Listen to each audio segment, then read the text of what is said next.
Fala pessoal, beleza? Vamos aqui fazer a correção da REC 1 de Física da primeira série do ensino médio, Colégio Darwin, quarto bimestre. Quem gosta desse serviço, curte o vídeo para fortalecer o nosso trabalho. Então vamos lá. Um bloco de cobre com calor específico de 0,1 calorias por grama grau Celsius e massa 300 gramas. É aquecido até a temperatura de 88 graus Celsius e a seguir colocado em 400 gramas de água com calor específico de 1 caloria por grama grau Celsius, contido em um calorímetro de alumínio com calor específico de 0,2 calorias por grama grau Celsius, ambos a temperatura de 20 graus Celsius. O equilíbrio térmico se estabelece a 28 graus Celsius. Calcule o calor recebido pelo bloco de cobre quando ele esfria de 88 a 22. Então, um bloco de cobre com calor específico, com essa massa, com essa temperatura, é colocado com 400 gramas de água, calor específico igual a 1, contido num calorímetro de alumínio, com calor específico de 0,2 e ambos a 250 a 25 graus Celsius, com equilíbrio a 28 graus Celsius. Deixa eu tentar explicar aqui uma situação para vocês. Tem alguém que está fornecendo calor, tem alguém que está cedendo calor.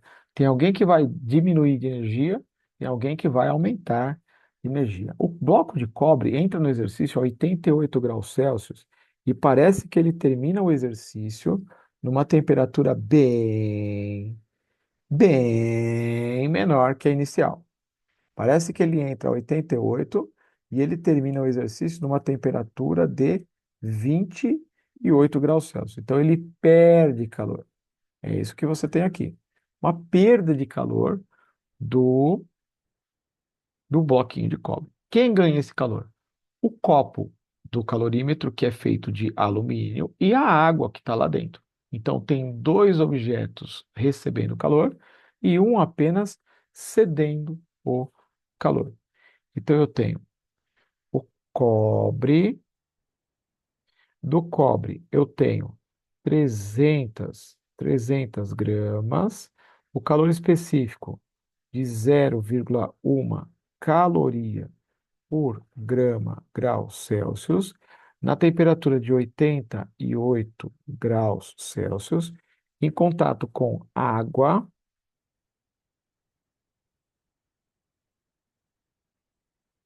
Água são 400 gramas, com calor específico igual a 1 caloria por grama grau Celsius, na temperatura de 25 graus Celsius, junto com um bloco de alumínio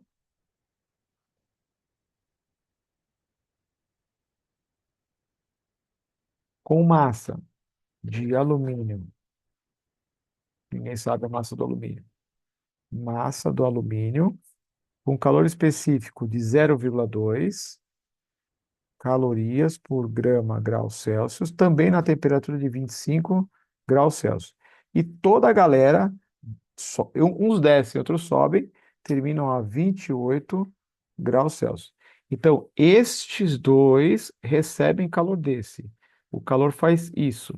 Então, esse aqui é um calor que cede e esse é um calor que recebe, tá? E ele pede o calor cedido pelo bloco. O bloco teve só uma queda de temperatura. Que macete? MC delta de temperatura no bloco de cobre. Então, o calor é igual à massa do cobre, 300, o calor específico do cobre, 0,1, a temperatura final, 28, menos a temperatura inicial de 88. Que você fizer 300 vezes 0,1, dá 30. 30 vezes 28 menos 88 dá menos 60. Menos 60. 3 vezes 6, 18. Com mais 2 zeros negativos, calorias. Esse é o calor cedido. Esse sinal negativo significa basicamente reforçar a ideia que ele foi cedido. Cedido, tá bom? Cedido para quem? Cedido para o alumínio e para a água. Determine a massa do calorímetro de alumínio. Ele quer saber a massa do alumínio. Então, o que que eu vou ter que fazer? Eu vou ter que calcular o calor recebido. O calor recebido, ele vai ser igual ao calor cedido, porque se eu somar os dois vai dar zero. Você faz o calor cedido mais o calor recebido igual a zero e vai dar o valor da massa. O calor recebido é igual ao calor da água. Vou colocar só a G de água, só o início, não. Só abreviando água, mais o calor do Al, de alumínio. O calor da água. O calor da água vai ser igual a massa de água vezes o C da água vezes a variação de temperatura da água. A massa de água foram 400 gramas, o calor específico é 1, a temperatura final foi 28, mas a inicial era 25. Portanto, ele aqueceu 3 graus Celsius. 3 vezes 1, 3 vezes 4, 12. Então, o calor da água vai ficar 12 vai ser 1.200. É um 1200 calorias. Muito bem. 3 vezes 4, 12. Tá. Agora você também tem que considerar o alumínio. O calor do alumínio vai ser igual à massa do alumínio, o C do alumínio, vezes a variação de temperatura do alumínio. A massa do alumínio, eu quero descobrir. O C do alumínio é 0,2. E a variação de temperatura também é 3, né? Final 28, inicial 25. 3. 3 vezes 0,2 é 0,6. Então, o calor do alumínio é igual a 0,6 vezes a massa do alumínio. Muito bem. Fazendo o equilíbrio térmico, fazendo o calor cedido mais o recebido, o calor cedido mais o calor recebido igual a zero, o cedido é menos 1.800 mais 1.200 mais 0,6 vezes a massa do alumínio, igual a zero. Pessoal, menos 1.800 com mais 1.200 dá menos 600. Joga para lá. Fica 0,6 vezes a massa do alumínio é igual a 600. 600. Passa 0,6 dividindo. Então, a massa de alumínio é igual a 600 dividido por 0,6. Vai dar 1.000 gramas, que é a mesma coisa que 1 quilograma. Essa é a resposta da massa de alumínio. Esse era o calor cedido e esse é a massa do calorímetro de alumínio para que isso aconteça. Tá bom? Beleza. Vamos para a próxima. A próxima fala de também de calor. Vamos ver. Temos 5 gramas de vapor de água a 120 graus Celsius. E quantidade de calor deve ser perdida até que o sistema forme 50 gramas de água líquida a 70 graus Celsius. Então, temos 5 gramas de vapor a 120 graus Celsius. E eu quero saber até o calor que deve ser perdido para formar 50 gramas de água líquida a 70 graus Celsius. Sabe-se que o vapor de condensação, a temperatura é 100 e o latente é 540, que os calores específicos do vapor é 0,5 e que da água é 1. Construa ainda a curva de resfriamento, valendo 1 ponto. Então, é 1 ponto para o cálculo e 1 ponto para a curva, que fique bem claro. Você tem vapor perdendo energia. Então, você tem um vapor aqui na temperatura alta, na temperatura de 120 graus Celsius. O vapor tem que esfriar até chegar a 100 graus Celsius.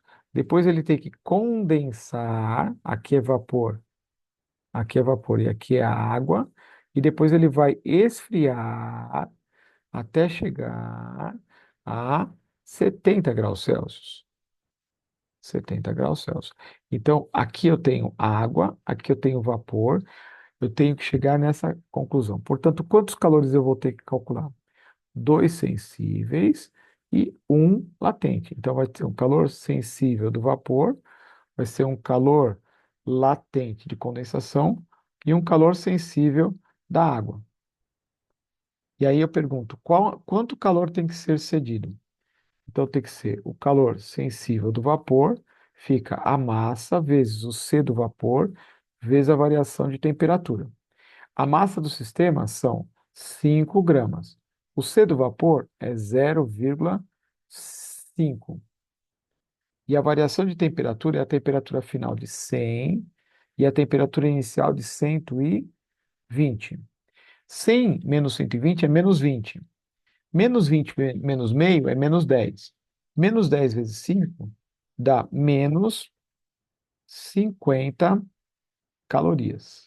Deixa eu escrever aqui embaixo que eu acho que fica melhor.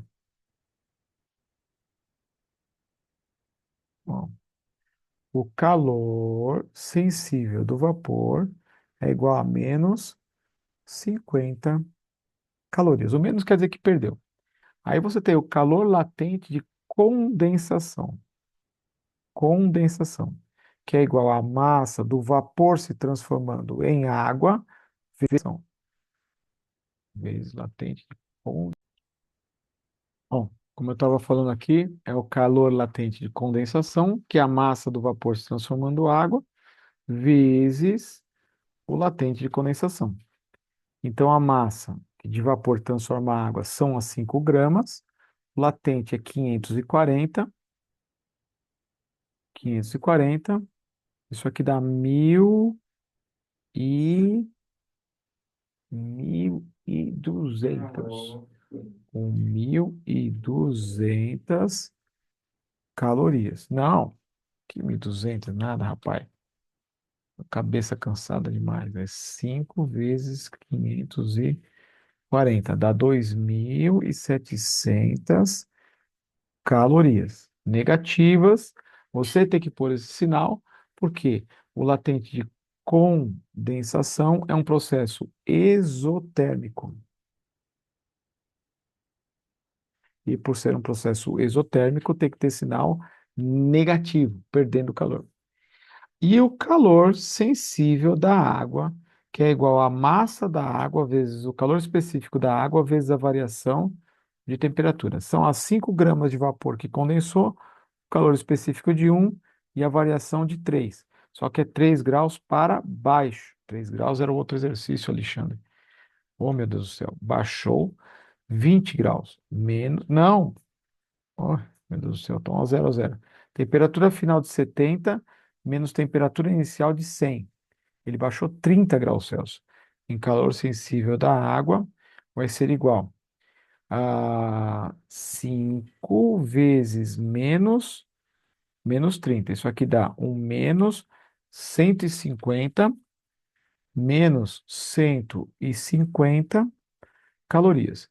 Então, o calor total vão ser os menos 50 menos 2.700 e menos 150. Isso aqui dá menos 2.900 calorias de resposta. Então tem que ter cedido 2.900 calorias para esfriar o vapor, condensar o vapor em água e esfriar o vapor de água a 30 graus Celsius, que são as duas quedas de temperatura. Aqui caiu 20 e aqui caiu 70. 20 e 70. Beleza? Muito bem. Muito bem. Questão número 3. Numa área de praia, a brisa marítima é a consequência da diferença do tempo de aquecimento do solo e da água, apesar de ambos estarem submetidos às mesmas condições de radiação solar.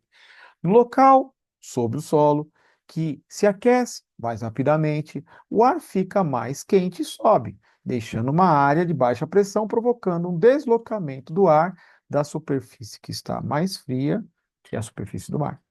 À noite ocorre um processo inverso, que se verifica durante o dia. Como a água leva mais tempo para esquentar de dia, mas também leva mais tempo para esfriar à noite, o fenômeno noturno, brisa terrestre, né, que sopra da terra para a água, pode ser explicado da seguinte maneira: o ar, letra A, o ar sobre a água aquece mais rápido. Ao subir, deixa uma área de baixa pressão, causando um deslocamento do ar do continente para o mar. Eu não gostei muito do ar sobre a água aquece mais rápido. Achei meio estranho isso aí, tá? Esse item eu achei um pouco esquisito, beleza? Mas vamos lá, vamos ler a letra B. O ar mais quente desce? Não, o ar mais quente nunca desce. O ar quente sobe. O ar que está sobre o mar esfria. O ar que está sobre o mar esquenta. Esquenta. O ar que está sobre a água se esfria? Não, esquenta. O ar que está sobre o solo mais quente é deslocado para o mar, equilibrando a baixa temperatura? Não. Então, realmente, apesar de não estar me agradando, é a letra A. O ar que está sobre a água se aquece, mas ao subir, deixa uma área de baixa pressão, causando um deslocamento do ar do continente para o mar. Então, a alternativa A, de amor. 4. Sobre a condução térmica, responda. Em um, voltando aqui na questão 4, sobre condução térmica, responda. Em um, em um mesmo ambiente, quando pisamos no chão de ladrilho, sentimos maior sensação de frio do que quando pisamos no chão de madeira. Explique as diferenças de sensação. Gente, o ladrilho de cerâmica, ladrilho de cerâmica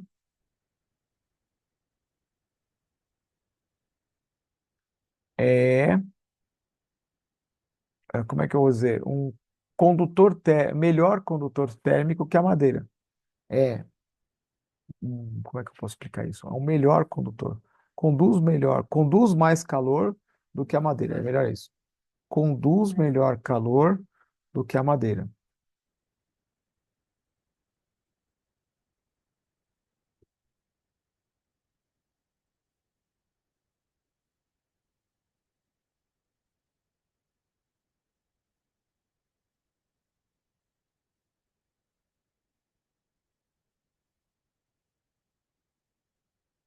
O que significa isso?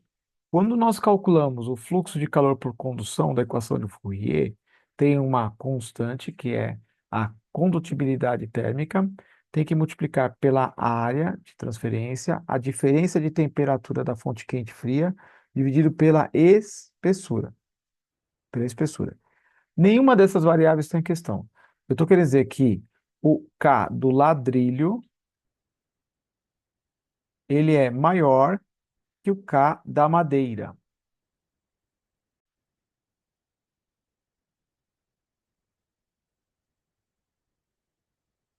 Então, eu tenho que dizer que o ladrilho é um melhor condutor do que a madeira. Rouba calor com mais eficiência do corpo de vocês. Lembrando que fluxo de calor é a quantidade de calor retirado de um corpo pelo intervalo de tempo, que flui por intervalo de tempo, tá?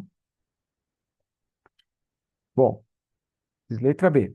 Um vidro plano de coeficiente de condutibilidade de 0,02 calorias por segundo centímetro graus Celsius tem uma área de 1.000 centímetros quadrados e espessura de 2 centímetros, sendo o fluxo de calor por condução igual a 4 calorias por segundo. Calcule a diferença entre as temperaturas das faces. Ele pede a diferença de temperatura entre a parte quente e a parte fria. Só para entender mais uma vez, ó. Aqui eu tenho uma espessura de material, aqui eu tenho uma espessura e aqui eu tenho a área. Aqui eu tenho a temperatura alta e aqui a temperatura baixa. O calor flui da temperatura alta para a temperatura baixa. E esse material tem uma certa condutibilidade térmica. Então, é isso que a gente vai equacionar. A equação que a gente vai usar é que é de fluxo de calor é igual a condutibilidade térmica vezes a área, diferença de temperatura dividido pela espessura. Eu vou preferir hoje isolar a diferença de temperatura. Então, no fluxo de calor, eu vou passar multiplicando a espessura e vou dividir pela condutibilidade térmica e a área. O meu fluxo de calor, vamos marcar aqui as informações do texto. Então, um vidro plano,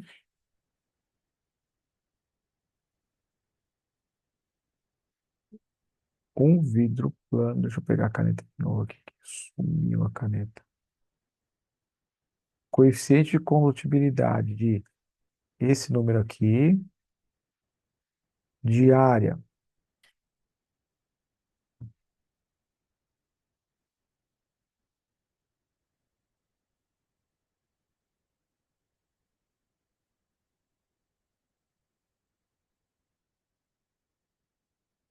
Então, a condutibilidade térmica aqui, a área aqui, a espessura aqui e o fluxo de calor ali, tá? Então, eu tenho aqui que o fluxo de calor é igual a 4, que a espessura, vamos conferir se está certo, tudo em centímetros. A espessura são 2, que a condutibilidade térmica 0,002 e que a área é igual a 1.000. Só quando você fizer 0,002 vezes 1.000 dá 2. Então fica 4 vezes 2 dividido por 2. No final dá 4 graus Celsius. Só isso. Tá bom? Muito bem. Exercício 5. Considere uma amostra de hidrogênio e outra de oxigênio, ambas à mesma temperatura. Sabe-se que a massa molecular do hidrogênio é igual a 3,3 vezes 10. Massa molecular não é a massa molar, é a massa de uma molécula. Então, isso aqui seria a massa M0.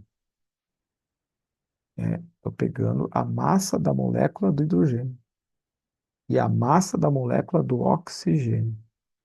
Beleza.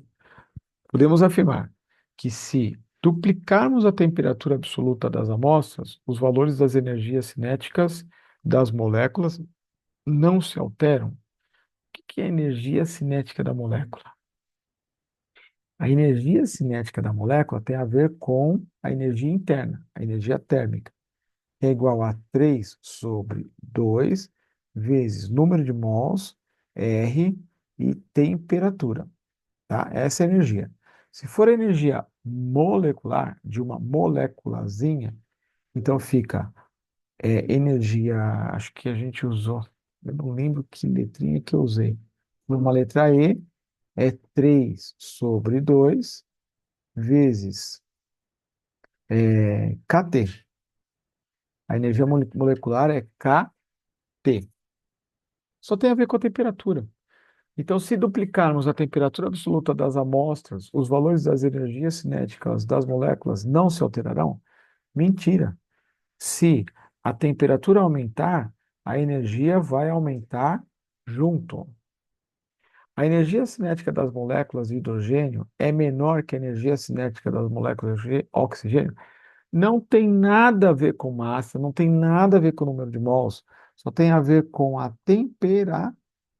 É diretamente ligado à temperatura, o resto é constante. Não. A velocidade média das moléculas do oxigênio é maior que a velocidade média das moléculas do hidrogênio. Ai, aí precisa ver.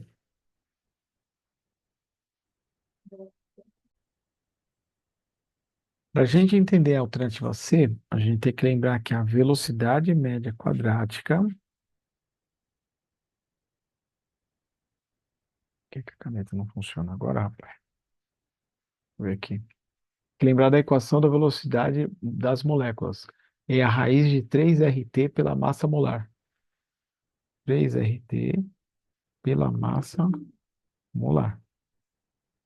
Então, aqui, ó, a velocidade é igual a raiz de 3RT pela massa molar. Portanto, quanto maior for a massa, menor é a velocidade. E ele fala assim, ó, a massa, a velocidade média das moléculas do oxigênio é maior que a velocidade média das moléculas do hidrogênio. A massa do hidrogênio, ela é menor. Portanto, a velocidade do hidrogênio vai ser maior, que é uma grandeza inversamente proporcional. Está cruzando. Quando está cruzando assim, ó, são grandezas inversas do hidrogênio. Então, velocidade ela é maior que a velocidade média do oxigênio. Então, essa aqui também está falsa. E letra D, a energia cinética das moléculas de hidrogênio não se anulam no zero absoluto. O que eu falei é o seguinte, que na escala Kelvin, a energia versus a temperatura Kelvin, ela é igual a zero. Quando você atinge o zero absoluto, a energia é igual a zero. Então, essa fica falsa porque essa é verdadeira. A energia cinética das moléculas do oxigênio, não importa qualquer coisa que seja, se anula no zero absoluto, que seria zero Kelvin, na temperatura de zero Kelvin. Vou ver aqui, temperatura igual a zero Kelvin. Então, a resposta é letra E. Exercício 6. O gráfico mostra três estados de uma certa massa de um gás ideal que sofre uma transformação isotérmica. Ótimo.